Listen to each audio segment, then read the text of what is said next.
Okay, after everyone, final session with everybody here.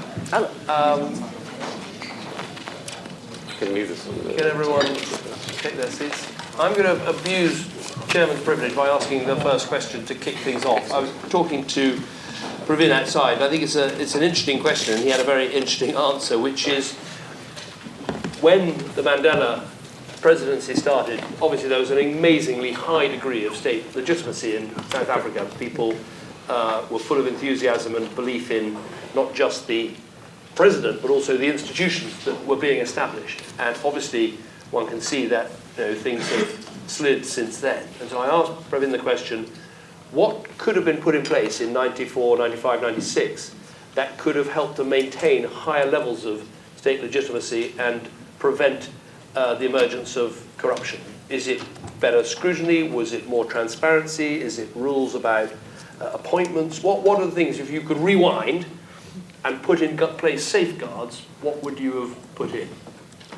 So the answer was, firstly, don't concentrate too much of power in the head of state,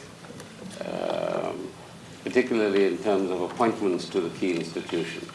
So in our case, whether it's the final choice over judges, the final choice in respect of the prosecutor,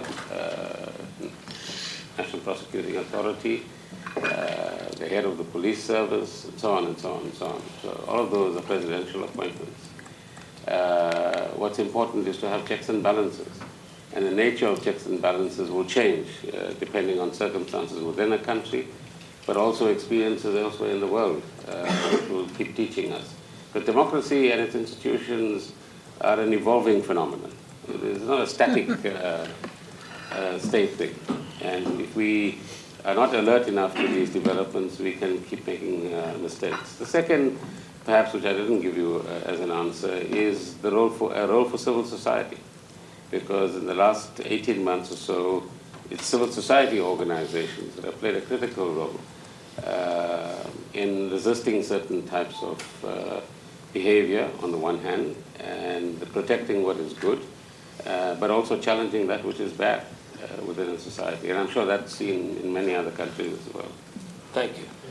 Very helpful. Right, questions and points. We can do from commissioners, or we can go wider. Sir, if you say who you are and where you're from. Aslan Malik, visiting fellow at the Blavatnik school. Just a question for Mr. Biddle. So when you went here in 1998 onwards, there's a lot of people who now say that you need to be focused on the chaîne pénale, as the French call it, the penal chain, which means you need to have corrections, judiciary, and the police functioning. Because no matter how good the police is, if the other two don't function, the police will actually fail as well. So was there some emphasis or focus on also looking at the judiciary and the corrections while you were trying to strengthen the police? Keith.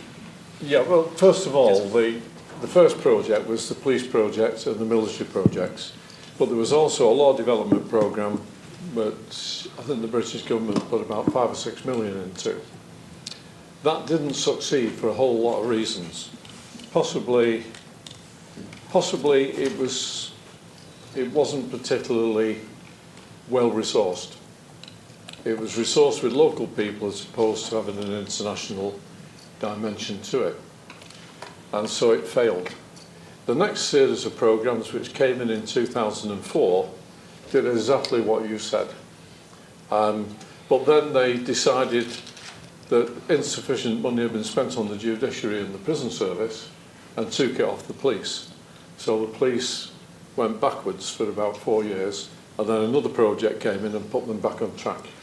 So it was all considered, but it's about sequencing. If we'd tried to do all the three things together in 98, we wouldn't have succeeded in anything. Very good point. Next question. The lady next door. Yeah. Microphone. If you just pass it. Oh, hold on. No, right here. Brian, there we are. Thank you. Can you? Yes. It's on, I think. Yeah. Okay. Anette, Director of Studies of the Change Capital Program here at Oxford. I have a question. I guess it's to all the witnesses. I come from a security background, and from there, if we try to address or improve state legitimacy, we also have to address non-state legitimacy. So I was wondering if you have evidence or examples from those cases Because I think non-state legitimacy is very common in fragile settings, and if we're lucky, it's non-state actors, there might be elders or the church, but if it's violent non-state actors, it's often rebel groups, militias, gangs, criminal groups that have more legitimacy than the state. And I think that's relevant for the disease. I think it's relevant. That's better. Did you get better rewind a bit, because I think there's going to be a question for Christina. Okay. I'm hoping it's a question for Pravin, but... So I was saying, from a security perspective, in order to improve state legitimacy, we have to address non-state legitimacy, and especially in fragile settings. It's often non-state actors. If we're lucky, it's not violent non-state actors. It might be church, it might be elders. But if it's more complicated, it's rebel groups, it's gangs, it's militias who have more legitimacy than the state. And I think if we think about the three key issues that were mentioned by Mr. Hedi Larbi, the trust, for example, it's often violent non-state actors that are more trusted more by communities than the state because they've always been there. The second issue was about the delivery. Often it's those non-state actors, and that can be rebel groups or gangs that have traditionally delivered state functions, governance functions, basic services. And the third issue was about communication. It's often those actors who are much closer to the people on the ground than the state that might have more direct channels with the elite.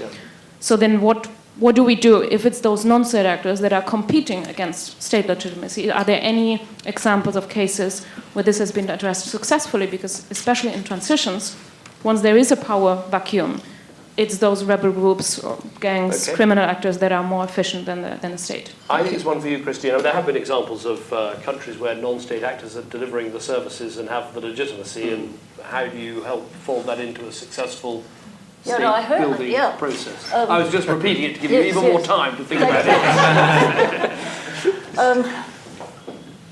I mean, is that simply one of the biggest questions facing political settlements now, I suppose? I think it may be that, maybe I'm trawling around for examples, but perhaps Somalia in the 90s was an example of non-state actors starting to build some security systems. Now that got blown apart for a variety of reasons. And the idea there would have been, there'd been another trajectory, that you would have tried to build them into a settlement. But it's easy to say that, build all these groups into a settlement. I mean, you don't know who they are. You don't know, they won't have concrete leadership often. They fragment in front of your eyes. I think that's a Sudan problem. So I think your question sort of poses the problem, and the answers are... In an ideal world, yes, but very difficult to do. People might point to Afghanistan and say that it was too much of a victor's peace in 2001, and perhaps you needed to involve, elements of the defeated regime into the peace process, because ultimately they became very powerful non-state actors. That would be an example. I think it goes to your point about having a longer political process before you get into constitutional to get into freezing the arrangements, we're being practical and hard-headed, that might help. Right. Gentleman here in the pink shirt. Thank you so much for this enlightening discussion earlier. First of all, I want to say that... So where are you from and who you are? I'm a research fellow here at the university, Development Economics, Bilal Malaib. I first want to say that I completely subscribe to the Collier thesis, where some political actors or politicians project their belief in their own legitimacy while they're not legitimate. So there are many cases where we have autocratic regimes or a collective dictatorship, but still, they can still claim legitimacy.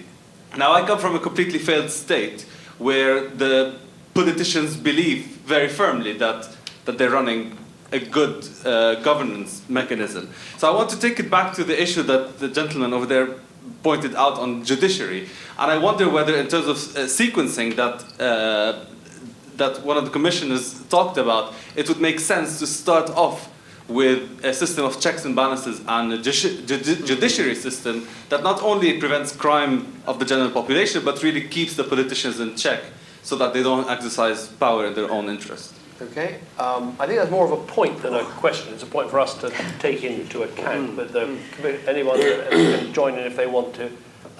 Lady here, actress. Thank you. My name is Catherine Nwajiaka. I'm from the OECD, from the International Dialogue on Peace Building and State Building.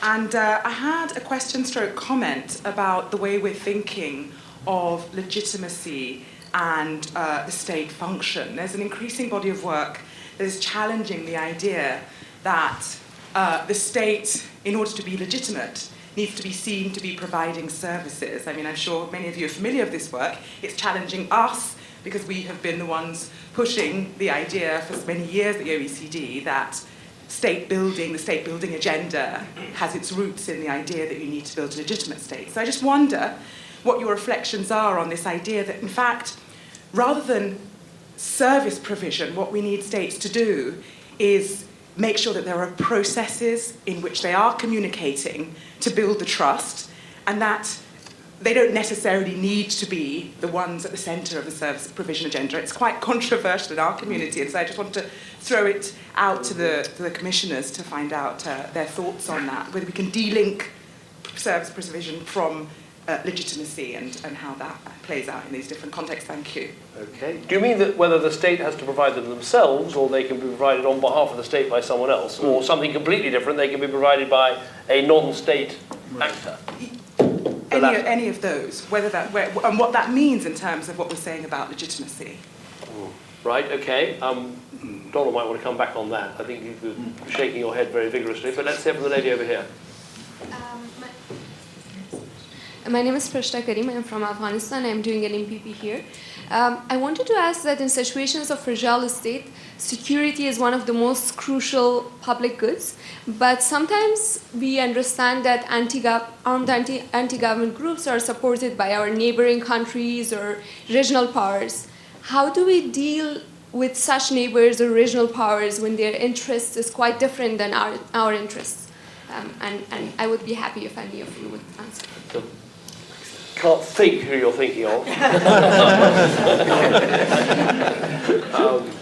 I was used, when I used to meet President Karzai, I used to see if I could get him to speak for 10 minutes without mentioning Pakistan. I know very but it's a very legitimate question. It's a bit beyond our capability, but I mean, it's the wider context of what we're talking about. But I'll leave these questions hanging, and witnesses can come in when they want to. Let's have the gentleman right at the back.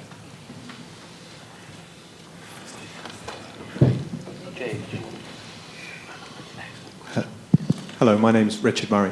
It's a question primarily for Pravin, but I think there are interesting experiences in all of the countries that we've been talking about. It's how important in state legitimacy is the movement from a vibrant civil society to something resembling multi-party politics? Very good question. We were sort of talking about that a bit earlier. How important is the move to multi-party politics in encouraging the concept of a legitimate state with political players underneath it and within it? Pravin, do you want to take that on? And then I'm going to come to James. Go. Let me take that on. Well, I mean, the essence of democracy is that anybody can, under the freedom of association right, form a political party. It's up to you whether you do it or not. The second, in our constitution, we didn't put a minima in terms of the number of votes you need to be represented in Parliament, save that you've got to get enough votes, I think it's about 60,000 now, to earn one seat. So you even have a number of parties that have one seat in our Parliament. Others would have a 5% minimum or threshold before you can earn participation. The third is there's a bit of a contradiction between saying you have to be multi-party and then saying it's up to the will of the people. Because the people choose two parties. You can't say you want 10. So how do you balance that out? And how do you open yourself to other interests? And therefore, the kind of interaction that you have between any interest group that you might define as civil society or non-governmental and the government becomes quite crucial in the extent to which one communicates, one listens, and one acts on what one listens to is going to be the deciding factor in whether you are seen as legitimate at the end of the day. Because you can have process, which says all sorts of things, and at the end of the day you ignore everything that somebody has come to you to actually offer. Whereas if you are in a position to accommodate what people say and show that your solution integrates their proposition, if it's a worthwhile proposition, that gives you a greater buy-in. So our constitutional process in that sense earned its legitimacy through that. Not that everybody will be happy at the end of it either, because there are some views that you're not going to accept at the end of it. Do you regret the thresholds? I mean, there's an argument that very low thresholds, if there's a problem of political sort of institutions sometimes being captured by people who are trying to extract from them rather than work in them, that low thresholds could be a problem? For now, no. No. But we have an entirely proportional representation system, but then so does Ireland, I think, or many others as well.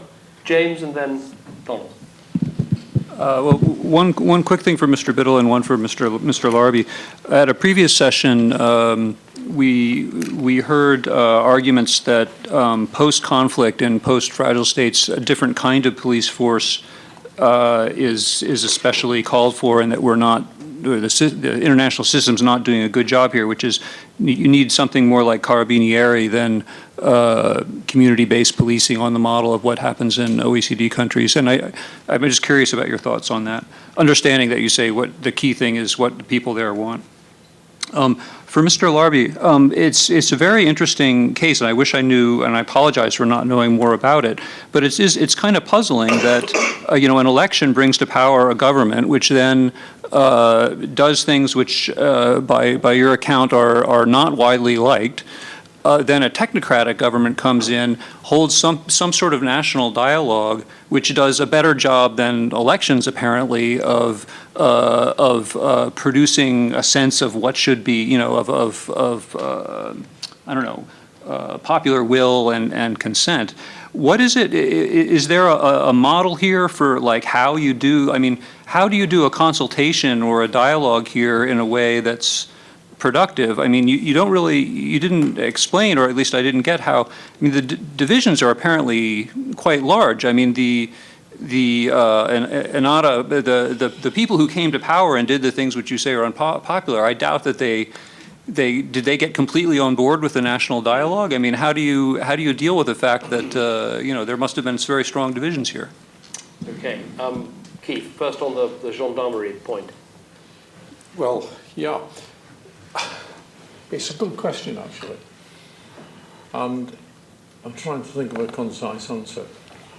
I don't know what the Carabinieri do in Italy, but I assume it's the same as the Gendarmerie Nationale in France. The Gendarmerie Nationale in France works to a system of police of proximity, which you can translate as community policing. That is their basic police thing, but they have abilities to up their game according to the threat that's posed. But if you start in, say, Sierra Leone, where there was a big threat, and you say we're going to have a gendarmerie, which is at the grouped intervention stage, where it's very, very aggressive, heavy weapons, open fire, you'll just restart the conflict. Yeah. The issue is you've got to stabilise that country, and your police force at that time has to work together with the military, and it has to enforce the law fairly rigorously, and the courts have to deal with people quickly and fairly and take them out of the equation. But there is no block that say stabilisation first. How long is it going to last? Does it last 3 years, 5 years, 5 minutes, half an hour? Nobody knows. So what you do in the stabilisation phase, you've got to start digging the foundations for what you want the police to look like at the end of stabilisation. So you don't want to recruit and develop a police that is just going to open fire at the slightest provocation. So I think the thrust of your question, what you need is a Carabinieri police, not a community police. I think that thrust is wrong. I think you've got to look at it on a continuum of ending the conflict and creating an environment where society can return to normality. And so the police force has to be able to move along that continuum from being an enforcement towards it becoming a community-focused police force that is a friend of the people and enforces the law in accordance with the rule of law and human rights. Okay. If that's logical. Mr. Larbi, on the question of the Islamist government and what happened next. Yeah, very quickly, to clarify something, like the technocratic or independent government was brought in as part of the deal that were actually organized by the quartet. And the quartet was the business community, the labor union, the bar association, and the human rights association. And we have terms of references which have been defined by the quartet as well. Part of it was try to revive the economy, but it was not the most important thing. It was organizing election, security, etc. But the most important was certainly the election and security. But what we wanted to do in economics was kind of totally stuck with the union when we wanted to do the slightest reform. You can't move on. And then and that's really the paradox, when we came out and said, we need to have a national social dialogue to understand where we are going, what type of societal project, etc. And we wanted actually to prepare for the upcoming elected government, the platform for them to work and to deliver on the economic and social. Actually, people supported it. Supported it because at the time, I don't know whether you recall, we had this national investment conference, because we wanted to bring in the international community, investor, and so on and so forth. And people actually supported it.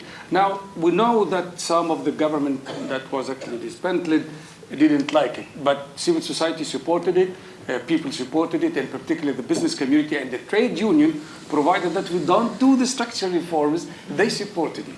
So that is how there was no that much contradiction. We didn't really kind of meet big resistance for it. And it was an open dialogue. It was not more than that. It happened that it worked very well. And we got this national conference, investment conference, which worked well.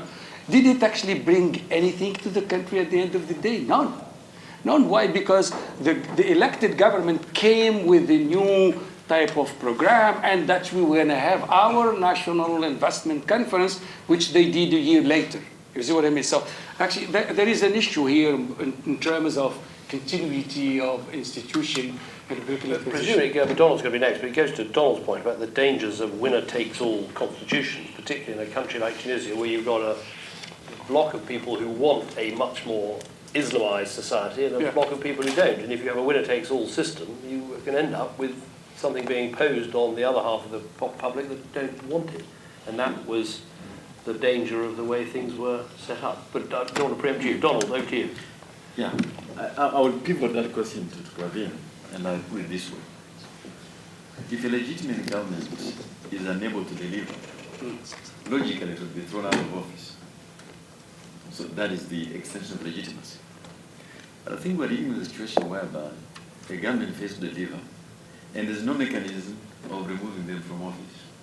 As in one very famous case now, near Pravin's area, where they are figuring out how the world they are figuring out how to go to the logical conclusion. So I'm going to ask Pravin to comment on this. So if you have a legitimacy, unable to deliver, fine. If the OECD feels that's fine, and evidence supports it.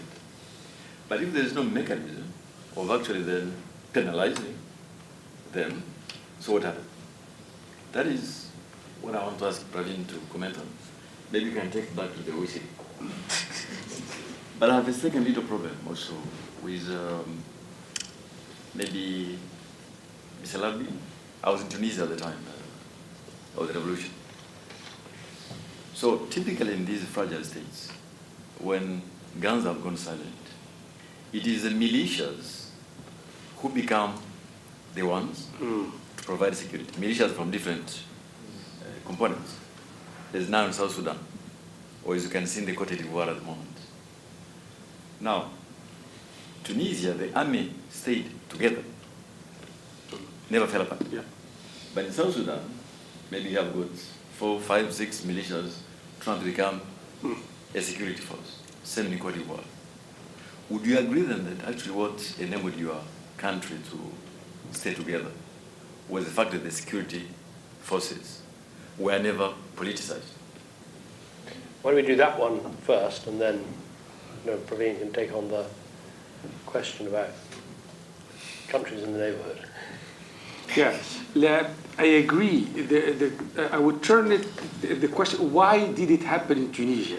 And actually, the reality, Bourguiba was, from the very beginning, said we need to have a national army that defends the country against any type of enemy outside of, and not getting into the internal security. And that's fundamental. And they kept a sort of small army because Bourguiba has been watching what was happening in Africa. And most of the coups were done by the military. So every time he would make a speech, he would say, pay attention, we have to take care of our army, but they have to stay in their barracks as long as we don't need them. So the people actually liked the army, provided they are staying there. Ben Ali did exactly the same thing, but Ben Ali played a major role in terms of opposing the police, the security forces, and the army. And remember, Ben Ali called on the police to actually oppress people when they arose and when they went out to the street. And therefore, when they couldn't actually deal with the street, when Ben Ali called on the army, said, here you have to pay the price. And when we talked to a number of generals, when I did a little bit of research, they said, they called and we didn't actually want to respond to it. Because we were, from the very beginning, said to defend the country any type of kind of threat coming from outside of the country. So the army was weak in terms of, was not politicized, and it was a kind of always, it was in tension with the security forces, so they left it to the security forces to deal with this problem. Okay. So that's actually played a major role. But I agree with you in terms of this, whether the state should, legitimacy and delivery. Frankly, I'm of the view that leaving the delivery of public services to any type of structure without getting the state involved is not sustainable. We have seen it everywhere. Pravin. Yeah, I'd like some of the colleagues that are in the room to help us to distinguish between the concept of state and government. And I think we might be missing that in the discussion, because the state, if you like, is the permanent machinery that is legally constituted in a particular country. Government earns its right to run the state by virtue of democratic processes from time to time. Governments get to occupying the machinery of state or taking control over it by virtue of a manifesto that they put out. Part of a manifesto is we will deliver X, Y, Z. Now, we will distinguish between what we offer to deliver and whether we deliver ourselves. So, I mean, there's lots of debates about the role of the private sector, the role of NGOs, and the role of the state machinery itself. Ideologically, if you take a poll in this room, we'll probably sit in many different corners. But ultimately, the state has to take responsibility for public services. Because even if you privatize, as you know, in this country and elsewhere, if it doesn't work, the responsibility still lies with the state at the end of the day. So perhaps our colleagues from the OECD will just clarify. You might not want to do it now, but that's up to you. What do they actually mean by delinking the two? And then Donald's question, where you have leaders stuck in their seats for a long time, often by what appear to be democratic processes, because there were elections in that country. Now, if your opposition is not organized enough to win the election, you can't blame the guy occupying the seat.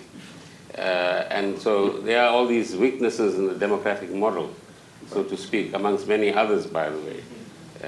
So perhaps the democratic model itself needs some interrogation to say how do we make it more vibrant, more flexible, more responsive, and less capable of being corrupted and captured. Tim. Actually, I want to come in precisely on the delinking point, because I don't think we've reached a satisfactory conclusion on this. So if it was all about service delivery, we might think the most legitimate state is China. But Chinese officials are not subject to the rule of law. There's a huge lack of transparency in the processes that lead to delivery.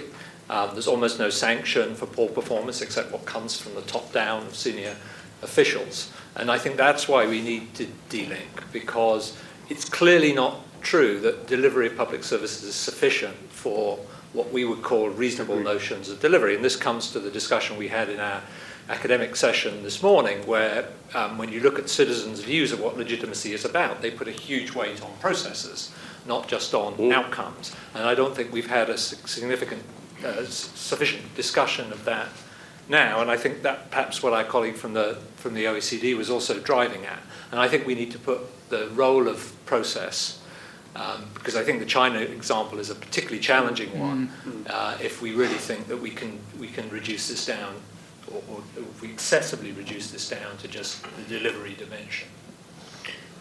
Does the OECD want to come back on exactly what you meant? Yes, just very briefly. I wasn't presenting the position of the OECD, okay? I was informing you of a debate about which we're increasingly becoming aware, and which is challenging some of our ideas, you know, that inspired the New Deal for engagement in fragile and conflict-affected states that we've been championing for some time. And so I just wanted to throw it out there. Okay, thank you. Stephen. Maybe Mr. Biddle, you could best answer this question. Who paid? The Sierra Leonean case seems to be a really successful example of police reform. Who was paying the police in that case? I mean, the case that I'm familiar with, the Georgia case, very successful police reform paid for by some not very transparent oligarchs, for instance. So how do you actually get funding for the police if you're interested in security as a primary objective? It was the British taxpayer, wasn't it? I think so. Yeah. The official version is this, that the capital investment for the police in terms of vehicles, uniforms, equipment was paid for directly out of the British budget, which was DFID. But also there was aid to the budget which went to the Sierra Leoneans, and the Sierra Leoneans would say that they paid the police and they paid the military, but they actually paid it with British money through their own budget. So that in itself is an interesting question about how you help build state legitimacy, about whether it is budget support that a government can then show it's delivering, even if actually the money is coming from somewhere else. That's a very interesting point for us to note. Thanks for bringing that out. Right. Yes, lady here. Thank you. I'm Anke Höfler, University of Oxford. So I think before the coffee break, we had a consensus on the Collier-Murray model of stabilization, and then we have a humble technocratic government in place. Okay, so what comes next? So after this peace-building effort, how do we do state building? Because what I'm a bit worried about is what has already been discussed a little bit. Now you've got an incumbent in place, and these might be very narrow little interest groups around people who foreign powers quite like and put in Afghanistan, East Timor. There are probably plenty of other examples. Now you've got an incumbent, and these incumbents have great advantages of then winning elections, legitimately or not legitimately. Yeah. But how do we make sure that the next step from peace building to state building really works? The one for you, Paul, I think. Because the Collier thesis recently put forward is already under challenge.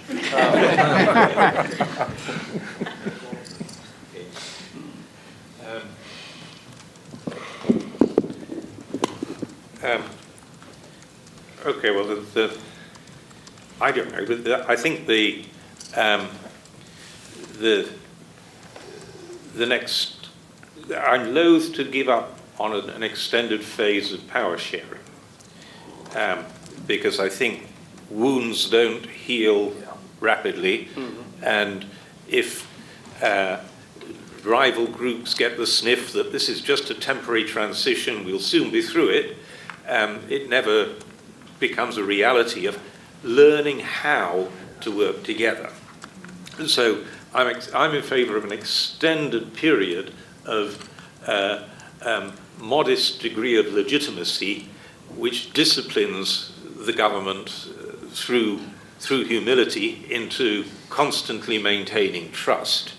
Then I think, but this is a speculation. I then prefer an evolution towards some devolved power, because I think power sharing amongst people who hate each other will never be very successful. It's better than the alternatives, but it will never be a very coherent government. But if you decentralize power, then you get to units, subunits, where identity is more cohesive, and you might even get a degree of competition between rival sub-regional, subnational governments, which could be healthy. In Nigeria, the last 18 years of democracy, the place that's worked is Lagos, which happens to be 60% of the economy, and that's developed exactly the model of tax in return for service delivery that we think of as building legitimacy through performance. People comply with tax as a conditional trust, as long as the state delivers, as long as Lagos state delivers, which it does. And the last governor won with 80% of the vote, despite being nationally an opposition.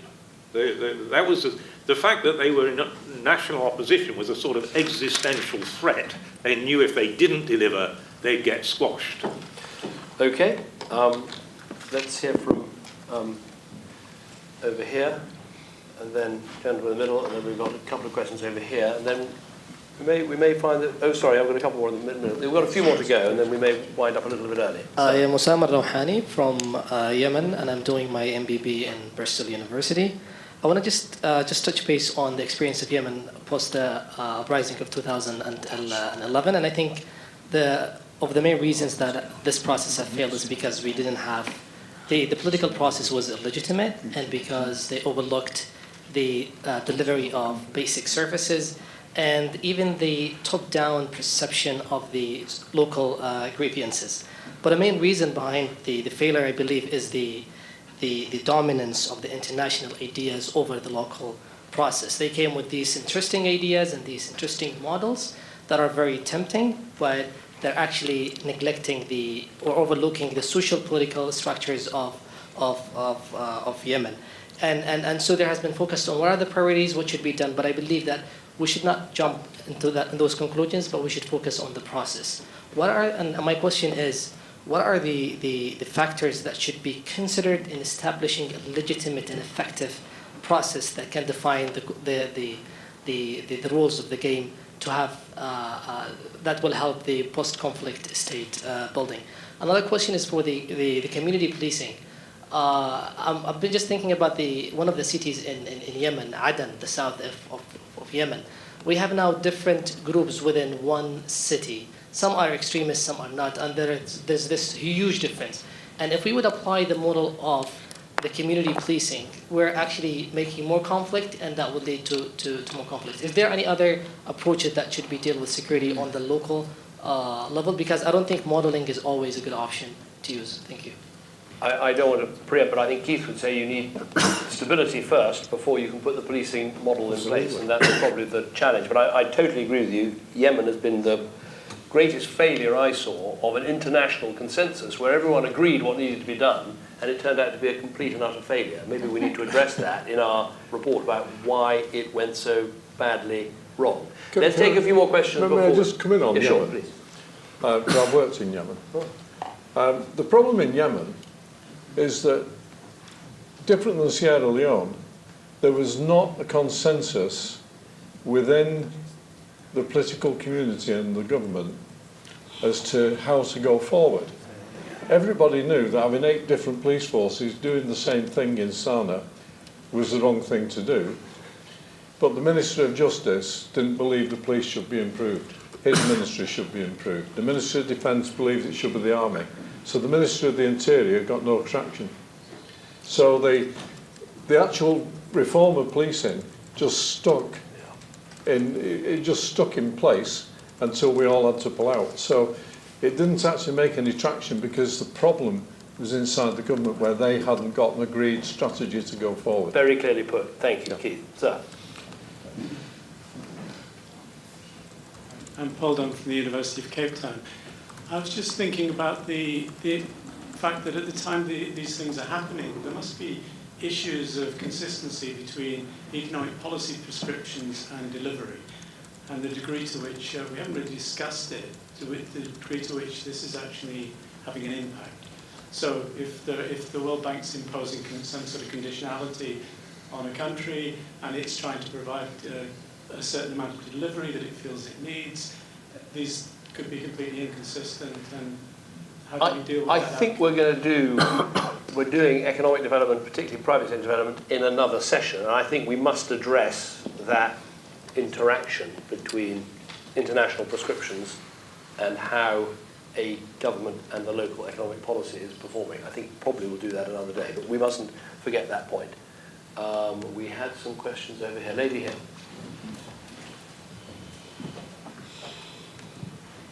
Thank you very much. My name is Elisabeth Leis. I'm from the German Development Corporation, GIZ, having worked for the last 8 years in Africa as a governance advisor.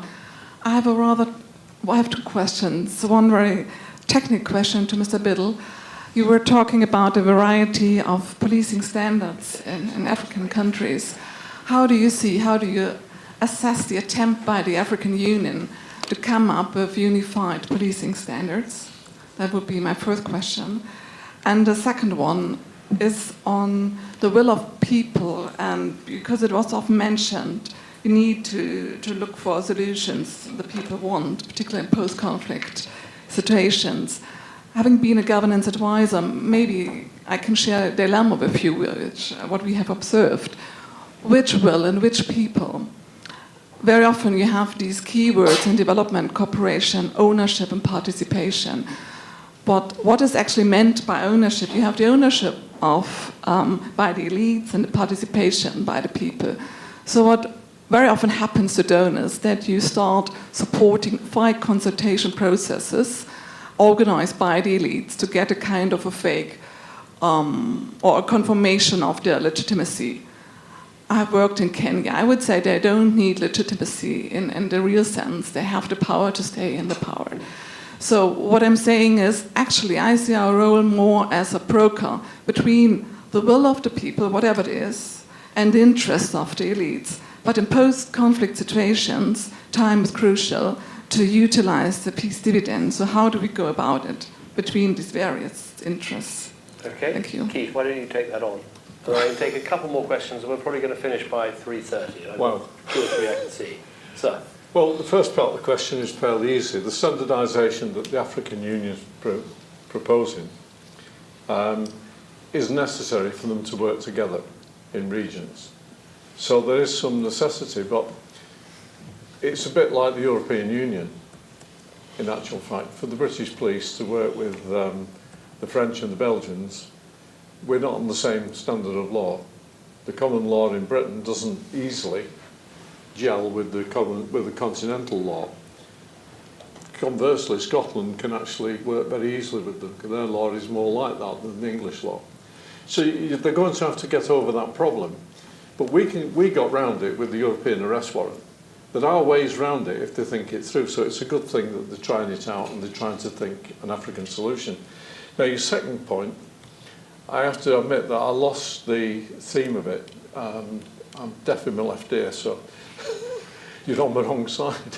So if you can just summarise your question for me. You're saying we need to look at what is the will of the people when it comes to police reform, yeah? But yeah. Who are the people? You know, because we need to deal with kind of the elites, those in power. Mm-hmm. And this is not necessary. Well, I think Keith sort of answered this in a way to the previous question, which is that you have to get about Yemen, you have to have a certain level of agreement about aims and a certain level of stability in order to have a successful police reform. You can't impose a policing solution on a country that hasn't come to terms with its divisions or problems, or that's yeah, absolutely. Somewhere there. I'm just trying to add to it. So it's a difficult question. If you'd given me 48 hours, I could come up with a good answer. There we are. Very good. But basically, the will of the people are the people you can hear. If you don't hear the other people, you don't know what they want. And one of the problems you've got, if 2/3 of the country is behind enemy lines and they can't speak, you could only listen to the third that can speak. And so the will of the people has to be the will that you hear. If you don't hear a different will, you've got to follow the will that you've heard. Okay. Can Last I come in? Yeah, flexible. Pravin, and then I've got just a small addition. I agree with the questioner or the comment, person making the comment that the people is another one of those generalized notions. We must accept that within the people are a variety of interest groups. And I think the key in any of these interactions is to be able to identify the interest groups, to interact with those interest groups, understand their influence and interests, and how they relate, if you like, to the overall national interest or what you're actually trying to do in that particular environment, and understand what is their view of what is good for them versus your view of what is good for them at the end of the day. There's no doubt elite capture of those processes is very easy. Very easy, yes. Okay, right at the back, and then I can take gentlemen here. Oh, sorry, I missed you out. So last three. 1, 2, 3. Thanks very much. I'm Nick Lee. I'm the Deputy Chief Economist of DFID.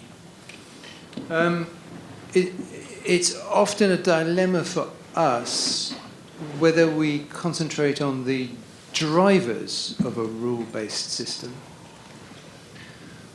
such as the creation of income, diverse economy, social voice, or the establishment of a real-based system. And I'd be very interested in the panel's view of how you would prioritise or sequence those two things. Well, that's sort of what we were arguing about this morning a bit, wasn't it? Sorry, I wasn't there this morning. Yeah, no, but well, it's very helpful. Let's go to take all three, and then people who want to make points in response to the last three can make them. So next is the lady over here. Thank you. My name is Christina. I'm from the University of Sussex in Acklet. A number of people today spoke about... A little bit louder. Oh, sorry. A number of people spoke today about resuscitating a failed state in many ways. But I have a question about, as was mentioned earlier, half the world's population is going to live in fragile states, which means that many of the states that are currently not fragile may become fragile quite soon. So what is the state legitimacy perspective tell us about a pre-fragile state? What can we say about what we should be improving before states fall into a mess that we then have to assist? Very good question. I've got something to say about that, but I'm sure others will. And final point from the Department of African Studies, Oxford University. Yes, So, thank you. hold on, here's the microphone. You may not need it, but just in case. Thank you. Two closely connected questions. I mean, there is a slightly less rosy story to tell about the first 10 years of policing in South Africa. I mean, the community policing components limped along, okay, they were there. But alongside it, old practices, very reminiscent of apartheid, kicked in and became dominant, gathering police into paramilitary units and throwing them at populations in cities. Not out of ill intention, but because that's what the organization knew how to do. That was its institutional memory. That came easiest, especially when the organization was under fire. And you have organizations which are so strange, where at different times are living together. A practice gets sedimented, it gets stuck there from long ago, and there's another practice on top of that, and another practice on top of that. And you have incredibly contradictory forms of policing happening all together. Different times living together. And I guess the question is, how does one try to break down that very strong path dependency and not just build something new but get rid of the old, because they can live side by side quite comfortably. Okay, last points. From DFID, it's should we be focusing on provision or the architecture of provision? Sort of, isn't it, really? Anyone, is that sort of what you mean, sir? What I meant was that in political theory, there's a whole lot of drivers that create social demand for institutional rules. So employment, mass employment, the rise of income, and the increase of social voice would be the big things that would yield the social outcome. And those will organically create pressure eventually for an open rules-based system. That's the great hope of people like him. The danger is that you take a country where these are not established, don't have decent employment growth, you don't have a vibrant economy. You attempt to support a rule-based system that is just a sticking plaster, and that really underneath a culture of political deals continues with lip service to political legitimacy, but it's a bit of a facade, and it can be tricky to operate under that. So when you go for the deep causes, when you go for the rules, the establishment of the immediate establishment. Paul, who wants to take that one on? I would have thought even our pre-industrial society still needs, is still better off with institutions that are seen as legitimate, and that will help in development and help to avoid fragility, which is what we're here to talk about. There's a deeper, I don't know if anyone wants to take it on, dive in. Can I just ask, on the we often talk about this commission as the Commission on Fragile States, but actually it's called the Commission on State Fragility, because we're not producing a list of fragile states. We are saying that all states can have elements of fragility, what we're aiming to do is to work out what causes that fragility and what can cure that fragility. And so I think it's absolutely right that in our work we should be thinking what are the signs of emerging fragility and what can you do about them? And that was related to my question to Pravin, which is, you know, if you have a successful start, a new start, an event in your history gives you a new start, how do you put in place things that will stop you becoming increasingly fragile? So I think indicators of fragility, signs of fragility, that is something we should be looking at. I think it's a very useful idea. The policing question is very specific. I'm going to give that to Keith. That sounds like a South African debate. You might want to continue outside the room, but Keith, if you want to say anything in front of all of us, fire away. Well, I think it's a very good question that our friend from South Africa raised. And it's about culture. It's about police subculture. You can train to the highest standards, but if you put those new recruits, despite the highest standard of training with the best equipment, and you put them into a culture that's wrong, then they will quickly adjust to the wrong culture. And I think that's possibly what's happening in South Africa, but I'm not studied it, I'm just guessing. Some of the people who study South Africa policing will probably answer it better. But I think in the training they did, they changed the methodology for most of the people who joined the force, but the people who remained and the senior officers didn't necessarily get the change of culture training that was required. I think that's somewhere around about what it is. That's from talking to some South African friends. Tim, you want to come in? I just want to come in briefly actually on the question from DFID colleague. I mean, we've been debating all day, I think, legitimately on the assumption that the problem is the supply of legitimacy. But actually there's an issue about the demand for legitimacy and where that comes from. And it comes a little bit to the question that was asked earlier about listening, or the will of the people and where it comes from. We make an assumption that there is that demand out there and that demand is strong, but in particularly fragile societies, the forces that create the demand for more legitimacy in government may be pretty weak, and we need to address the possibility that there are failures on the demand side, not just on the supply side. That's a fair point. Yeah. Paul?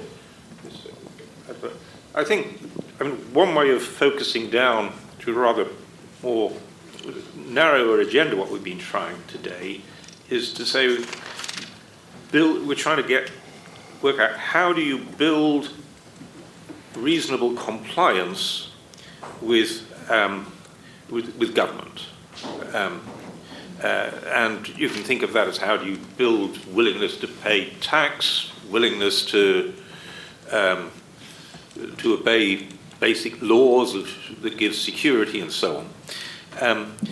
So our starting point is that lowering the cost of getting compliance is useful in making more effective government, and making without effective government, there's very little, by definition, that a government can do. You know, I mean, it's all very well saying, do we build the economy or build rules? In an ineffective state, can't do either. And so the starting point is lowering the cost of compliance with basic government activities. That's, I think, the minimalist focus we've had here, because without that compliance, you're stuck. And then our debate and discussion is really what are the various steps which sort of build compliance? To what extent is it service delivery? To what extent is it process legitimacy? To what extent is it who are you complying with? A sort of identity question. And I don't think we're going to come up with the single answer. But we've flushed out quite a lot of, I think, quite helpful answers. Well, I think it's a very good place to end. I think it's a good summary that legitimacy matters, not least because without it, states struggle to be effective, and if states struggle to be effective, then more people will be trapped in poverty for longer. And I think what we've done today is, as you say, flush out some areas, whether it's the importance of basic security, whether it is the correct sort of policing model, whether it's the right process for trying to bring together stability, political engagement and constitution building, whether it is how do you embed legitimacy and improve it and stop things sliding. They're all good and useful suggestions. I think we've made some progress, but every time I have one of these sessions, it makes me realise how much more work we have to do to take the brilliant academic work that's being done and try to turn it into concrete policy prescriptions in what is an extremely complicated world that, through our inquiries, is only becoming more complicated. But on that note, thank you very much to our witnesses, and thank you very much to all the contributors and questioners and joiner-inners today, and thanks again to all my fellow commissioners. Thank you very much. Meeting closed. Thank you.